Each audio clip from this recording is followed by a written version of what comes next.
जिला में का ये घटना है, तो उनका ससुराल वही है। कोई मजाक कर दिया होगा। कैसे हैं आप लोग? उम्मीद करती हूँ कि आप लोग अपने अपने जगह पे अच्छे होंगे, स्वस्थ होंगे।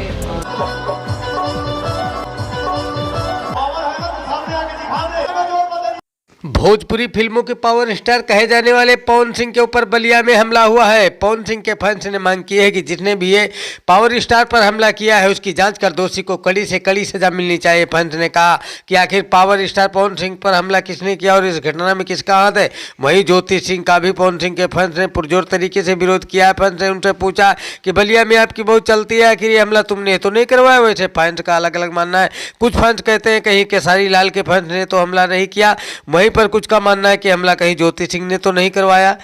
आप लोगों की क्या राय है कमेंट में जरूर बताएं। यदि चैनल पर नए हो तो चैनल को सब्सक्राइब, वीडियो को लाइक कर दीजिएगा। जय भोजपुरिया समाज, जय भोजपुरिया दर्शक, धन्यवाद।